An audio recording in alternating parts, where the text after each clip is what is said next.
von Kyoto wollte man wissen, ob Affen lesen lernen können. Kleiner Spoiler, ja, sie können. Die Versuchsanordnung ging so. Man erstellte ein einfaches Computerprogramm, das die japanischen Schriftzeichen für Farben anzeigte und koppelte sie an entsprechend eingefärbte Tasten. Erkannte ein Affe das Schriftzeichen Rot und drückte anschließend die rote Taste, zeigte das an, dass er den Zusammenhang zwischen Text und Farbe begriffen hatte. Der Computer gab einen kleinen Chip als Belohnung heraus, den konnte er nehmen und aus einem Automaten die Frucht seiner Wahl quasi einkaufen. Also Chip einwerfen, die Taste mit dem Bild beispielsweise einer Traube drücken und schon rollte eine Traube unten ins Ausgabefach. Also eine ziemlich komplexe Angelegenheit aus mehreren Schritten, die einander bedingten, die Affen aber nicht überforderten. Dann wollte man wissen, ob sie das auch im Kopf behalten konnten. Nächster Tag, gleicher Versuch, Affe liest Japanisch und versorgt sich selbst mit Früchten. Kein Problem. Aber weiß er das auch noch, wenn die Erinnerung nicht mehr so frisch ist? Nach einer Woche, einem Monat? Ja, er weiß. Der Nachweis war also erbracht, dass Affen Schriftzeichen mit einer Bedeutung innerlich verbinden konnten. Doch dann entdeckte man etwas, wonach man überhaupt nicht gesucht hatte. Während einer Frühstückspause im nur durch eine Glasscheibe vom Versuchsraum abgetrennten Pausenraum sprang plötzlich einer der Forscher auf und rief: „Schaut euch das mal an!" Einer der Affen hatte nämlich kürzlich ein Kind zur Welt gebracht und trug es immer mit sich herum.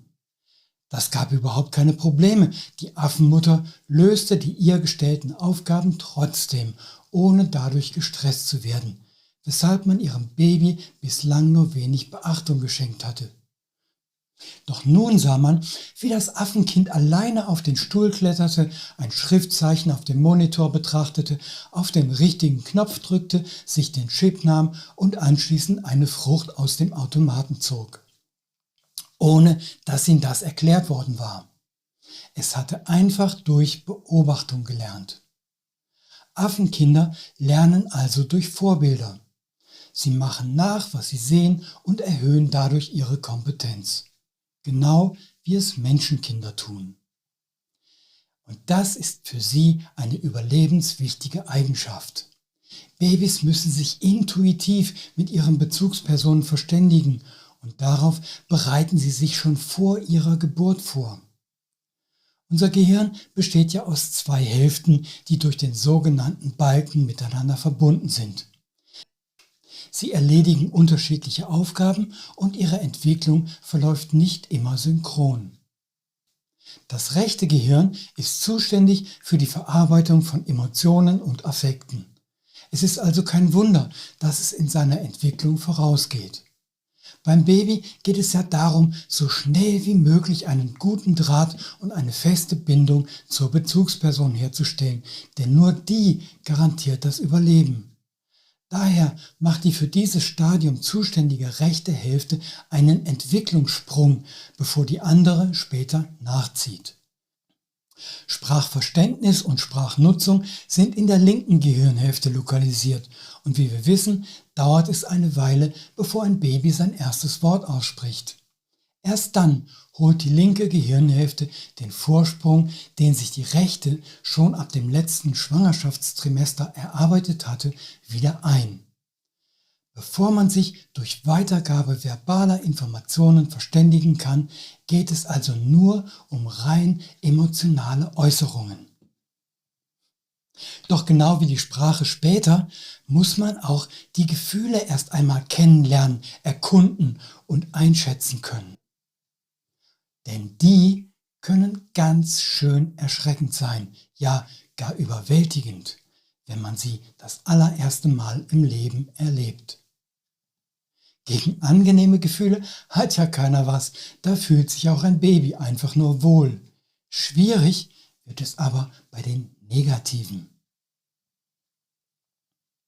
Solange das rechte Gehirn zur Regulierung der Emotionen, was zu seinen wichtigsten Funktionen gehört, beim Neugeborenen noch nicht fähig ist, ist das Kind ihnen hilflos ausgeliefert.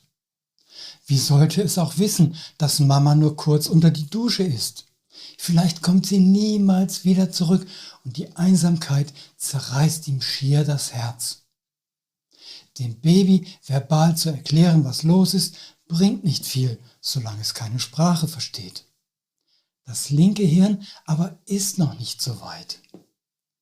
Erschwerend kommt hinzu, dass der Erwachsene oft selbst nicht weiß, was mit dem Kind los ist. Dessen Äußerungen sind ja nicht allzu informativ und präzis. Es heult halt. Der amerikanische Psychiater Bruce Perry beschreibt das so: Als Baby kannst du nichts. Du kannst nichts regeln und regulieren. Um zu überleben, musst du eine Beziehung zu deinen Eltern aufbauen. Erst wenn diese Beziehung sich stabilisiert, kannst du Selbstregulierung lernen. Und zwar durch Übernahme des Verhaltens deiner Eltern. Sie müssen dir vorleben, wie es geht, wie man sich beruhigt, wenn man aufgeregt ist, wie man um Hilfe bittet, wenn man alleine nicht weiterkommt, wie man sich verträgt, wenn man sich gestritten hat. Was man nicht erlebt, kann man nicht lernen. Das Kind ist vollkommen abhängig von der Beziehung. Alles, was ein Baby selbst tun kann, ist beobachten und nonverbal darauf reagieren. Probleme entstehen, wenn das Beobachtete nicht der Entwicklung des Kindes angemessen ist oder gar als bedrohlich wahrgenommen wird. Zum Lernen braucht es Sicherheit und Struktur, Berechenbarkeit und Verlässlichkeit. In einem solchen Rahmen kann es seine Gefühle ertragen und damit umzugehen lernen. Stellen wir uns einfach mal eine Familie vor, deren Mitglieder selbst gestresst sind, sich streiten, in ihren Handlungen und Haltungen entsprechend unberechenbar und inkonsequent sind, mal zuckersüß, mal garstig, ohne dass sich dem Kind der Grund dafür erschließen kann. Es wird seine Umgebung als bedrohlich empfinden und diejenigen zu fürchten beginnen, von denen es abhängt. Das Kind wird eine Vermeidungshaltung annehmen, die es ihm schwer bis unmöglich macht, neue, potenziell herausfordernde Erfahrungen zu machen, die ihm eine gesunde Weiterentwicklung und Ausbildung von Widerstandskraft oder Resilienz, wie man das heute nennt, ermöglichen könnten. Die Entwicklung der Gefühlsregulierung in der rechten Gehirnhälfte wird behindert. Und weil sie nicht lernen, mit negativen Gefühlen umzugehen, vermeiden sie alle Situationen, in denen solche auftreten könnten. Noch einfacher drückt es der Psychologe Eric Gentry aus. Der Betreuer ist der Regulierer. Und wenn es keinen Betreuer gibt, dann gibt es keine Regulierung. Die Emotionen überwältigen dann den, der sie fühlt. Was das Kind noch nicht kann, müssen seine Eltern übernehmen.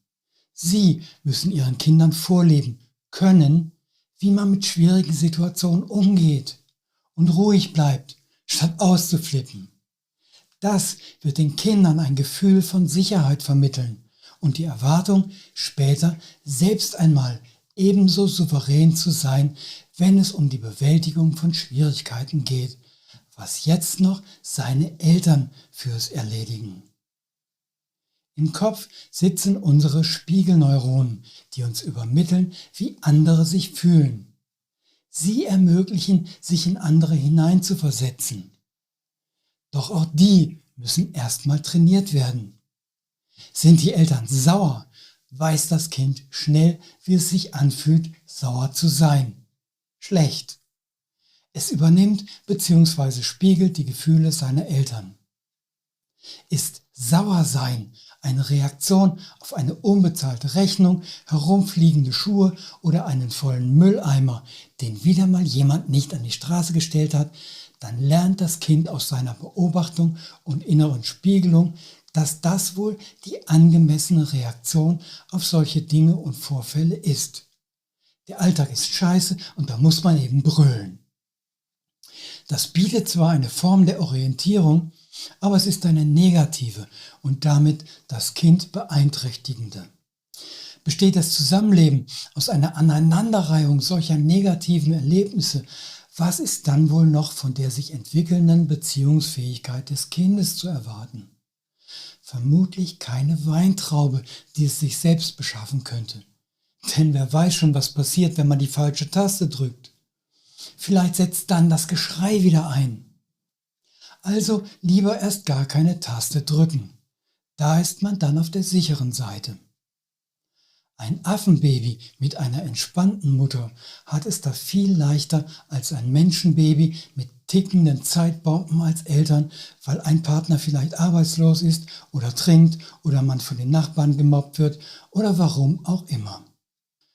Nun gibt es seit einiger Zeit ein Phänomen, das es den Kindern noch schwerer macht, ihre Eltern zu lesen und einzuschätzen. Man nennt es Botox. Das ist die populäre Kurzform für Botulinumtoxin, ein bakterielles Nervengift, das die Hälfte der infizierten Menschen tötet, wenn sie pro Kilogramm Körpergewicht zwischen 1 und 3 Nanogramm des Giftes einatmen. Nehmen wir einen Menschen von einem Körpergewicht von 70 Kilo, dann stehen seine Chancen 50:50, dass er stirbt, wenn er mehr als 70 Milliardstel Gramm des Giftes zu sich nimmt.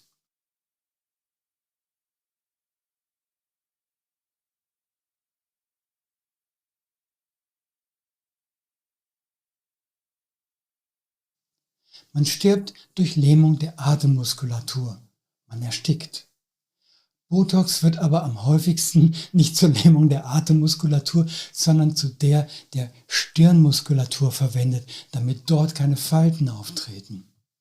Was funktioniert, nicht aber ohne Nebenwirkungen.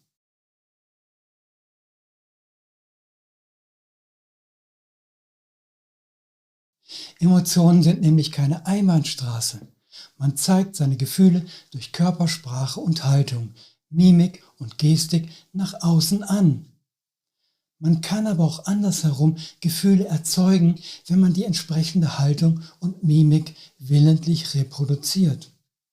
Ziehen Sie mal die Augenbrauen ganz weit nach oben und lassen die Kinnlade nach unten fallen. Der Ausdruck der Überraschung. Versuchen Sie nun, wenn Sie diese Haltung einnehmen, also versuchen Sie dann mal traurig zu sein. Geht nicht, es sei denn, Sie verändern Ihren Gesichtsausdruck. Lasse ich mir Botox in die Stirn injizieren, ist das aber nicht möglich. Es glättet die Haut, weil sich die Muskeln nicht mehr anspannen lassen und man wird nicht mehr erkennen können, ob ich überrascht oder verärgert bin. Die Unterdrückung der gefühlsgesteuerten Mimik beeinflusst die Tätigkeit der die Gefühle verarbeitenden Hirnregionen mit. Ich kann also Gefühle nicht nur nicht mehr mimisch ausdrücken, ich kann sie gar nicht mehr erleben. Der amerikanische Psychologe Peter Levine berichtet, es gibt stillende Mütter, die Botox nehmen. Die Folge davon ist, sie sind nicht in der Lage, ihren Babys ihre Gefühle mitzuteilen oder gar Emotionen der Babys aufzunehmen. Sie verlieren diese Art von Kontakt. Sie können also die Gefühle ihrer Kinder nicht mehr lesen. Genau wie andersherum auch die Kinder keine Gefühlszeichen in den Gesichtern ihrer Mütter erkennen können. Die emotionale Kommunikation verkümmert, welche die einzige ist, zu der Neugeborene imstande sind. Und die Kinder, die nicht lernen, Gefühle zu erkennen und mit ihnen umzugehen, die sehen einer schwierigen Zukunft entgegen. Die Tendenz zum optimierten Selbstbild macht damit aber nicht Schluss. Social-Media-Plattformen stellen sogenannte Beauty-Filter zur Verfügung, die genau wie das Nervengift des Clostridium botulinum wirken, nur halt virtuell.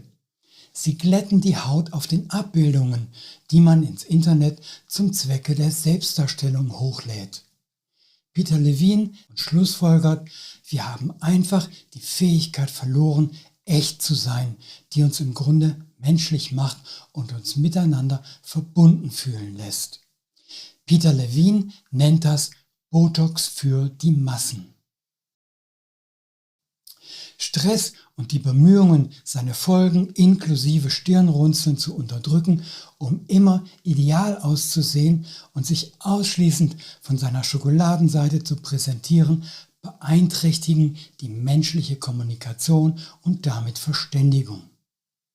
Ist außer mir auch schon mal jemandem aufgefallen, wie sich heute in der Gesellschaft zwei einander unversöhnlich gegenüberstehende Gruppen gegenseitig Parolen, Slogans und Schlagzeilen, wenn nicht gar Beleidigungen entgegenschleudern und keinerlei Verständnis für die andere Seite aufbringen? Vielleicht können sie das gar nicht mehr. Ohne Kommunikation keine Beziehungen, egal ob in Gesellschaft, Familie, Freundschaft oder Liebe. Um Risse in all diesen Bereichen zu schließen, müssen wir bei uns selbst beginnen, unsere Menschlichkeit zurückerobern, und das bedeutet fehlerbehaftet, gewöhnlich, tollpatschig, inkonsequent, nervig und lächerlich, aber dafür liebenswert, bindungsfähig und kooperativ sein. Lieber mit seinen Fehlern leben lernen, als durch ihre Vertuschung vor die Hunde gehen. Schauen wir mal, welche Hilfe uns die Blütenwelt für die Bewältigung dieser Aufgabe zur Verfügung stellt. Da wäre das echte Springkraut die Blüte für das Urvertrauen. Dies ist die Blütenessenz für alle, die in dysfunktionalen Familien aufgewachsen sind, die nicht gelernt haben, wie man Gefühle selbst reguliert, deren Verteidigungsstrategie darin besteht, Mauern um sich herum zu errichten, weil sie niemandem vertrauen können. Nichts ist verlässlich, auf nichts kann man bauen. Ist Papa gut drauf, kann ich im Spiel schon mal was kaputt machen. Das macht gar nichts. Ist er es aber nicht, dann bricht die Hölle los. Wie soll ich wissen, wie ich mich da verhalten soll? Ich gehe auf Nummer sicher und mache mich dünn. Echtes Springkraut ist für die, die sich unsichtbar machen, die sich nicht trauen, Menschen anzusprechen und Beziehungen einzugehen, die schreckhaft sind, ängstlich und misstrauisch.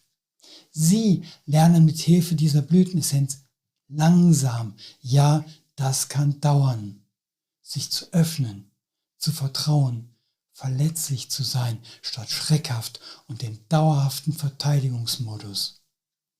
Der Panzer, den sie sich zugelegt haben, hält ja alles draußen, auch die guten Sachen. Tatsächlich findet man bei solchen Menschen sogar eine Angst vor der Freude, denn das ist ein unkontrollierbares Gefühl und schon deshalb eine Bedrohung. Sie haben vielleicht verlernt, ihrer Freude Ausdruck zu verleihen, können die entsprechende Mimik oder Gestik gar nicht einnehmen, weil sie nicht wissen, wie das ist. Womöglich stießen sie beim Kindergeburtstag die teure Vase um und plötzlich verwandelte sich ihre heile Welt in einen Ort der Gefahr. Der Mangel an Vertrauen, der durch echtes Springkraut abgebaut werden kann, geht nur allzu oft mit der Erfahrung von Not in der Kindheit einher. Deshalb ist zur Kombination das zottige Weidenröschen anzuraten. Es ist das Notfallmittel für Kinder.